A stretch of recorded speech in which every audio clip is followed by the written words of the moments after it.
Pemirsa, Anda kembali dalam Kominfo Newsroom. Pemerintah sempat melarang ekspor minyak sawit mentah pada 28 April dan dibuka kembali pada 23 Mei 2022.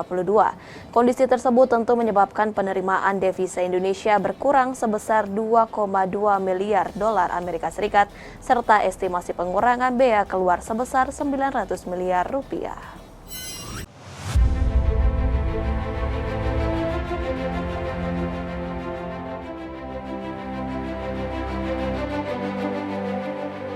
Kementerian Keuangan memperkirakan penerimaan devisa Indonesia akan berkurang sebesar 2,2 miliar dolar Amerika Serikat akibat kebijakan larangan ekspor minyak sawit atau CPO dan turunannya. Selain itu, terdapat estimasi pengurangan penerimaan bea keluar dari kebijakan pelarangan ekspor minyak sawit yakni sebesar 900 miliar rupiah. Namun kini, sesuai dengan kebijakan pembatasan ekspor CPO dan turunan yang sudah diberhentikan mulai 23 Mei 2022, Direktur Jenderal Bea dan Cukai Kemenku Askolani mengatakan, Kemenku akan mengeluarkan keputusan Menteri Keuangan agar kebijakan baru pengendalian ekspor CPO bisa mulai berjalan dan akan diawasi, baik untuk domestik maupun ekspor. Ia pun memperkirakan realisasi volume bea keluar CPO akan lebih rendah pada tahun 2022 dibandingkan dengan tahun 2021. Daripada CPO dan turunannya dalam untuk 1 bulan. Dan devisa bisa berkurang sekitar 2,2 billion US dollar, dan untuk dampaknya ke bea keluar itu sekitar 0,9 T atau 900 miliar. Itu yang kemudian kalau kita tahu bahwa per tanggal 23 ini pembatasan itu sudah di-stop, dan kami infokan Kemdak sudah menetapkan Permendak 30 tahun 2022 untuk melakukan perubahan daripada kebijakan eksportasi CPO dan turunannya. Dan dalam hari ini turunan dari implementasi dari Permendak itu kami di Kemku akan menetapkan KMK sehingga kebijakan baru daripada pengendalian ekspor daripada CPO akan mulai berjalan dan akan diawasin baik untuk domestik maupun untuk ekspornya.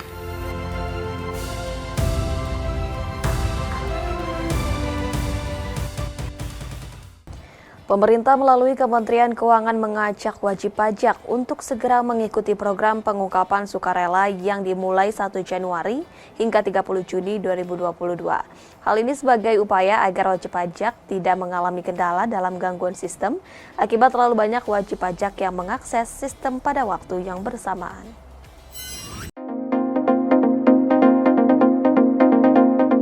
Ditjen Pajak Kementerian Keuangan terus menyampaikan imbauan kepada masyarakat untuk mengikuti program pengungkapan sukarela yang akan berakhir pada 30 Juni 2022 mendatang.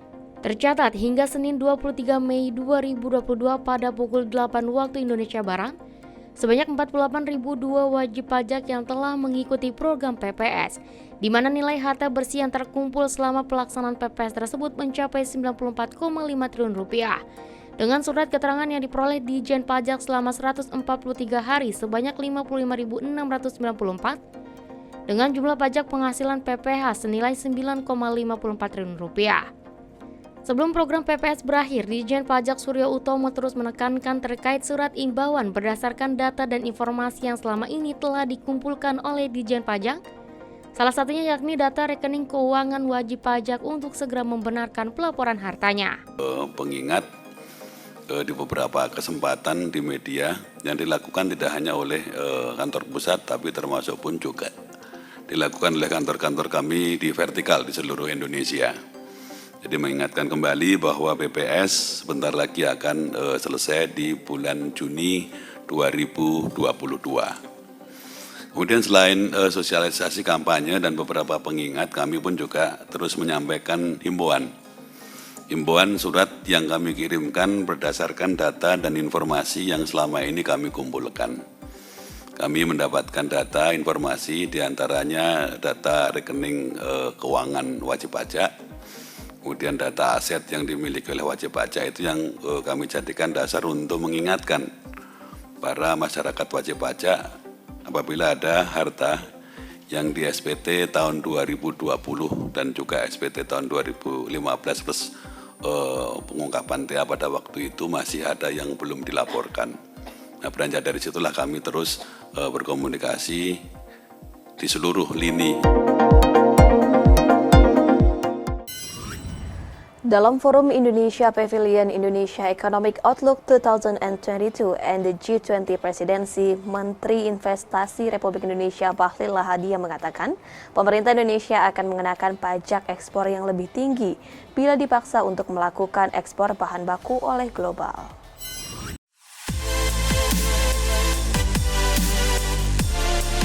Menteri Investasi atau Kepala Badan Koordinasi Penanaman Modal Bahlil Lahadalia mengatakan, pemerintah Indonesia akan mengenakan pajak ekspor yang lebih tinggi jika dipaksa untuk melakukan ekspor bahan baku.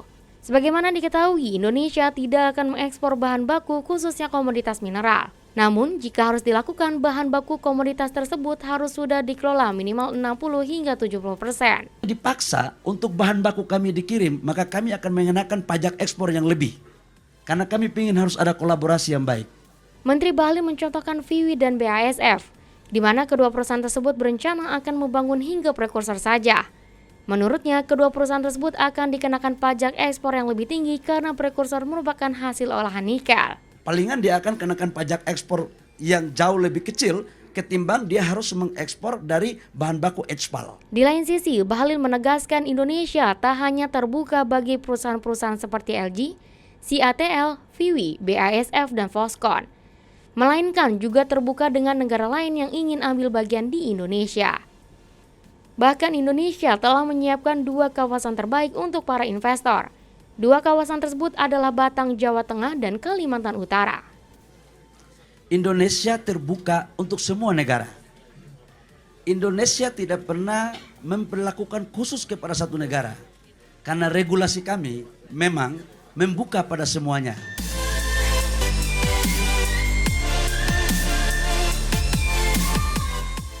Sementara itu pemirsa, penyelenggaraan Global Platform for Disaster Risk Reduction ke-7 resmi dimulai di Bali Nusa Dua Convention Center Bali. Ketua Sekretariat Panitia Nasional Penyelenggara GPDRR 2022 Raditya Jati mengungkapkan, skema acara tersebut menerapkan standar protokol kesehatan dan sistem keamanan dengan pihak keamanan dari PBB. Upacara pembukaan Global Platform for Disaster Risk Reduction atau GPDRR 2022 di Nusa Dua, Bali secara resmi akan dibuka langsung oleh Presiden Republik Indonesia Joko Widodo pada Rabu 25 Mei 2022. Di mana upacara tersebut menandakan dimulainya kegiatan GPDRR dari sesi tematik hingga acara lainnya. Adapun acara tersebut nantinya akan dihadiri oleh para pejabat nasional maupun internasional, yaitu Wakil Sekretaris Jenderal PBB Aminah Muhammad, Utusan Khusus PBB Pengurangan Risiko Bencana Mami Mizoturi dan Presiden Jenderal Assembly, dan Emitital Mahmud, seorang penyair dan aktivis asal Sudan, serta kurang lebih 30 menteri perwakilan dari luar negeri yang tercatat akan hadir pada upacara pembukaan GPDRR 2022. Ketua Sekretariat Panitia Nasional Penyelenggara GPDRR 2022, Raditya Jati mengungkapkan bahwa skema acara yang akan diselenggarakan esok hari telah menerapkan standar protokol kesehatan yang tepat dan terkait sistem keamanan akan dibantu oleh aparatur negara di Indonesia yang akan berkolaborasi dengan pihak keamanan dari PBB. We have a good collaboration from the military and the police and also the UNDSS. We're providing very good security, including starting from around the blue zone, which is already established before with the flag ceremony, mentioning about this is the zone that we are together with UN and Indonesia, having the same system in the security. So if now friends and colleagues have been also entering the building, I think you can see how it's well managed for the security system that we have, in also not only the security but also engaging with the protocol of COVID-19 itself. Di kesempatan lain, Menteri Luar Negeri Retno Marsudi melakukan pengecekan ruang utama pelaksanaan opening ceremony GPDRR 2022 yang direncanakan akan dibuka langsung oleh Presiden Joko Widodo pada Kamis 25 Mei 2022. Menurut situs resmi BNDCC, tempat ini juga dilengkapi 32 ruang pertemuan lengkap dengan 11 kantor untuk sesi istirahat, makan siang, makan malam, lokakarya, hingga ruang konferensi pers. Nusa Dua Hal yang memiliki luas mencapai 2.000 meter persegi mampu menampung hingga 2.500 orang. Sedangkan Nusantara Hall mampu menampung hingga 1.500 orang.